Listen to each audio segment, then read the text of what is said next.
Assalamualaikum warahmatullahi wabarakatuh. Jumpa lagi dengan kita di Trik Belajar Channel bersama saya Yasin Yusuf. Kita lanjutkan pembahasan soal tentang matematika ujian perangkat desa. Kita sudah sampai bagian yang ke-6, yaitu partisi yang kedua. Soal nomor 41. Uang bedu dan benu berjumlah Rp300.000. Jika uang bedu Rp175.000, maka perbandingan uang bedu dan benu adalah, yang ditanyakan adalah perbandingan antara bedu dan benu. Namun di sini uang benu belum diketahui belum diketahui. Maka kita cari dulu uang benu itu berapa. Jika jumlah antara bedu bedu ditambah dengan benu itu adalah Rp300.000. Nah, sedangkan uang bedu adalah Rp175.000 ditambah uang benu itu sama dengan Rp300.000, maka jelas uang benu itu adalah Rp300.000 dikurangi dengan Rp175.000. Berapa nih teman-teman? Nah, hasilnya adalah Rp125.000. Nah, ternyata uang benu itu adalah Rp125.000. Langkah selanjutnya adalah kita bandingkan antara uang bedu dan benu. Nah, langkah selanjutnya adalah kita bandingkan antara uang bedu dan benu gitu ya. Jadi bedu dibandingkan dengan benu itu sama dengan uang bedu itu tadi Rp175.000 gitu ya, dibanding dengan uang benu adalah Rp125.000. Nah, seperti ini ya, Rp125.000. Nah, coba lihat di sini ada 03 ya, 0 jumlah 3 di sini juga ada, maka kita bisa coret. Nah, tinggal 175 dengan 125. Ini sama-sama bisa dibagi 5 ya. Keduanya bisa dibagi 25, mohon maaf. 25, sehingga 175 dibagi 25 itu diperoleh 7, sedangkan 125 dibagi 25 itu diperoleh 5 gitu ya teman-teman. Jadi perbandingan antara uang bedu dan benu adalah 7 dibanding 5. Jawabannya adalah yang C. Kita lanjut soal nomor 42. Umur seorang ayah adalah 3 kali umur anaknya.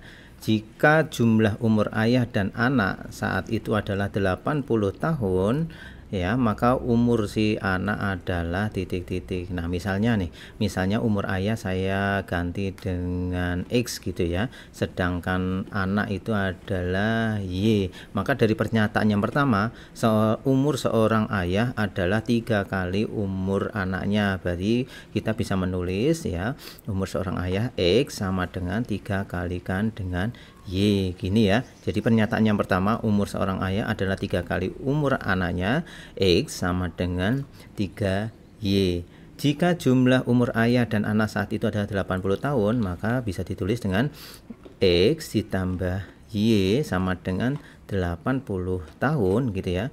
Umur ayah ditambah dengan umur anak sama dengan 80 tahun. Yang ditanyakan adalah umur si anak. Berarti nilai Y-nya itu berapa gitu ya. Oke, langsung saja yuk. Dari persamaan yang pertama ini disubstitusikan ke persamaan yang kedua. X-nya ini diganti dengan 3Y. Jadinya ya, X ditambah Y sama dengan 80. X-nya diganti 3Y ditambah Y sama dengan 80. Seperti ini ya. 3Y ditambah Y maka jadi 4Y sama dengan 80 gitu ya. Jadi Y sama dengan 80 dibagi 4.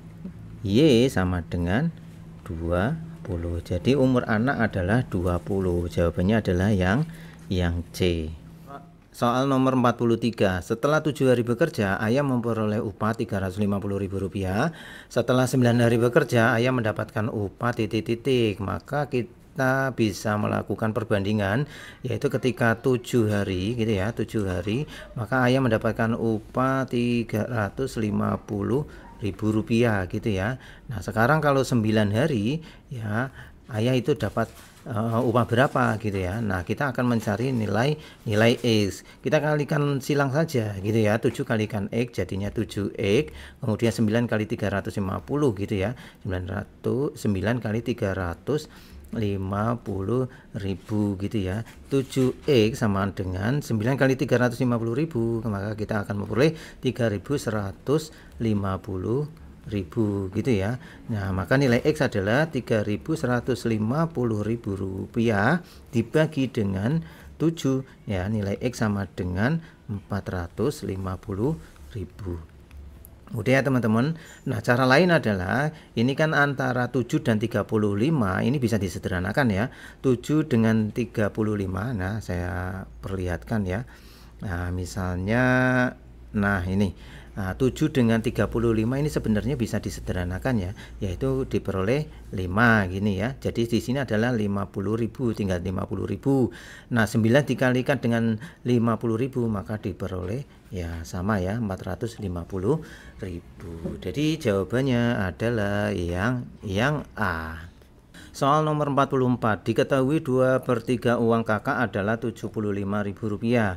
Uang kakak mula-mula adalah, nah sangat mudah nih ya. Jadi pernyataan pertama adalah 2/3 dari uang kakak, misalnya kakak itu saya tulis dengan K, itu adalah Rp75.000 gitu ya. Maka kita akan mencari nilai K. Ya udah, K sama dengan 75.000 ya, 2/3 ini geser ke sini gitu ya. Maka dibagi 2/3. Ingat, kalau ada pembagian kemudian di belakangnya ada pecahan, maka kita bisa mengubah ya pembagian itu menjadi perkalian. Tapi ingat, yang belakangnya dibalik gitu ya. Jadi K sama dengan 75.000 gitu kan, dikali dengan 3/2 gitu ya, maka akan diperoleh K yaitu 112.500. Jawabannya adalah yang D. Soal nomor 44, diketahui 2/3 uang kakak adalah Rp75.000. Uang kakak mula-mula adalah, nah sangat mudah nih ya. Jadi pernyataan pertama adalah 2/3 dari uang kakak, misalnya kakak itu saya tulis dengan K, itu adalah Rp75.000 gitu ya. Maka kita akan mencari nilai K. Ya udah, K sama dengan 75.000 ya, 2/3 ini geser ke sini gitu ya. Maka dibagi 2/3. Ingat, kalau ada pembagian kemudian di belakangnya ada pecahan, maka kita bisa mengubah ya pembagian itu menjadi perkalian. Tapi ingat, yang belakangnya dibalik gitu ya. Jadi K sama dengan 75.000 gitu kan, dikali dengan 3/2 gitu ya, maka akan diperoleh K yaitu 112.500. Jawabannya adalah yang D. Soal nomor 45, di dalam kotak terdapat 54 bola yang terdiri dari 36 bola berwarna hijau dan sisanya berwarna putih. Perbandingan bola putih terhadap jumlah seluruh bola adalah titik-titik gitu ya. Oke, jadi yang ditanyakan adalah perbandingan antara putih dibandingkan dengan total gitu ya. Total bola ya, seluruh bola. Nah, sama dengan, sedangkan putih kan belum tahu, sedangkan total ya, totalnya itu berapa tadi? 54 gitu ya. Nah, kita cari dulu untuk yang warna putih ini berapa. Di sini sudah diketahui di dalam kotak terdapat 54 bola yang terdiri dari 36 bola berwarna hijau gitu ya. Berarti warna putih itu sama dengan bola seluruhnya dikurangi 36 yang warna hijau, maka diperoleh P sama dengan 54 dikurangi 36, maka kita memperoleh 18. Nah, sehingga kita bisa mengerjakan ini, P-nya itu 18 dibandingkan dengan 54 sama dengan 18 dibagi 54 gitu ya. Nah, kita sederhanakan ya, sama-sama bisa dibagi 9. 18 dibagi 9 berapa? 18 dibagi 9 dapat 2 gitu ya. Dengan 56 dibagi 9 berapa? Dapat 6. Kelihatannya masih bisa disederhanakan ya teman-teman. Ya, sama-sama bisa dibagi 2 gitu ya. 2 dibagi 2 berapa? 1. Sedangkan 6 dibagi 2 berapa? 3. Jadi perbandingannya adalah 1/3 gitu ya. Kita lihat jawabannya. Oh, ternyata tidak ada. Nah, kalau tidak ada, kita lihat. Nah, di antara A, B, C, D ini mana yang hasilnya adalah 1:3 ya, yaitu kita kalikan dengan semuanya dengan 3 gitu ya, maka diperoleh 1 dikalikan 3, maka 3 dibanding 3 dikalikan 3 9 ya. Ternyata ada 3:9, yaitu yang D. Oke teman-teman, itulah pembahasan soal dari soal nomor 41 hingga soal nomor 45. Semoga bisa membantu teman-teman yang sedang mempersiapkan ujian perangkat desa. Dari kita mengucapkan selamat belajar dan semoga sukses, dan jangan lupa untuk subscribe.